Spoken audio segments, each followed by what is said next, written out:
देवभूमि हिमाचल पालमपुर की घटना को लेकर बहुत शर्मसार है।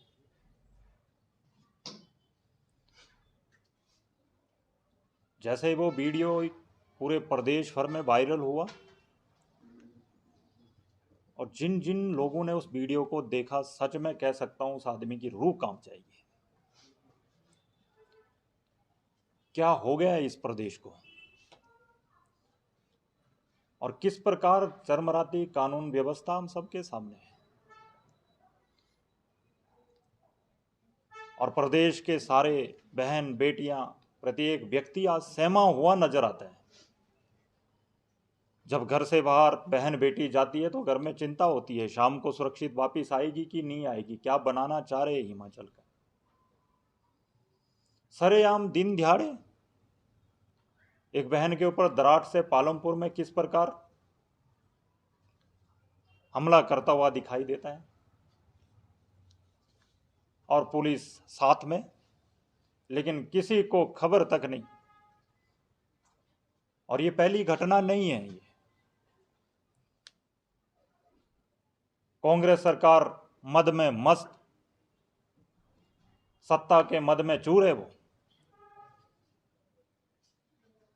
वो कहते थे हम व्यवस्था परिवर्तन कर रहे हैं, तब हमें समझ नहीं आता था कैसी व्यवस्था परिवर्तन कर रहे हैं, लेकिन आज पता लग रहा है उनका व्यवस्था परिवर्तन चंबा के सलूनी किहार भांदल से शुरू हो गया था, जब मनोहर जी के 8 टुकड़े करके शरीर के उसको बोरे में पैक करके नाले में फेंक दिया था। हमने तब भी आगाह किया था प्रदेश की कानून व्यवस्था दुरुस्त करने की आवश्यकता है। प्रदेश सरकार चरमराती हुई कानून व्यवस्था लेके चली। उसके बाद हमीरपुर में एक बहन के बाल काटकर उसका मुंह काला करके उसको पूरे इलाके में घुमाया जाता है। घटना के ऊपर घटना। और शिमला में किस प्रकार एक चौपाल के कुपुई के हमारे एक भाई के वहां माल रोड पर कंट्रोल रूम के सामने दराट से उसकी हत्या कर दी जाती है और वो अपनी जान बचाने के लिए आवाजें मारता रहता है, लेकिन कानून व्यवस्था सोया हुआ है। यह व्यवस्था पर परिवर्तन हो रहा है प्रदेश में। और क्या इंतजार कर रहे हैं ये प्रदेश में, किस प्रकार का ये व्यवस्था परिवर्तन की दिशा में आगे बढ़ रहे हैं। आज प्रदेश का प्रत्येक व्यक्ति सहमा है और सबको डर है ना जाने कब क्या हो जाए। और ये कैसे होता है। ये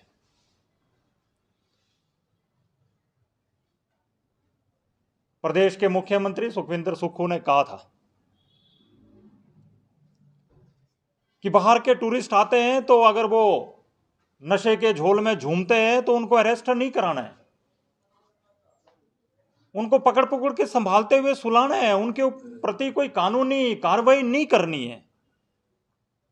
जब ऐसी बयानबाजी होती है तो स्वाभाविक रूप से नशा करने वाला जो गिरोह है उसका मनोबल प्रबल होता है, मनोबल बढ़ता है। इस प्रकार के वो दरिंदगी पर उतर आता है। वो स्वाभाविक रूप से जब जिम्मेदार व्यक्ति इस प्रकार के बयानबाजी करते हैं तो फिर इस प्रकार की घटनाएं बढ़ती है। ये इसलिए पालमपुर की ये अभी हाल में हुई घटना बहुत दुखद है ये, और बहुत निंदनीय है। ये पूरे प्रदेश आज इस घटना से शर्मसार हुआ है और सबका सिर झुका हुआ है। ये देवभूमि है, ये शांति प्रिय प्रदेश है, लेकिन ये कांग्रेस सरकार की नाकामियों का ही एक दिखता हुआ चेहरा है। मैं भगवान से प्रार्थना करता हूं कि वो बहन जल्द से जल्द स्वस्थ हो और अपने घर आए। और हम प्रदेश सरकार को फिर से आगाह करते हैं कि जिस प्रकार की घटनाएं प्रदेश में हो रही है, इन सारी घटनाओं से ध्यान में आता है कि प्रदेश सत्ता के मद में मस्त है, उनको किसी से कोई लेना देना नहीं है, वो मात्र सत्ता सुख प्राप्त करने में लगे हैं। और दूसरा, युवाओं के बारे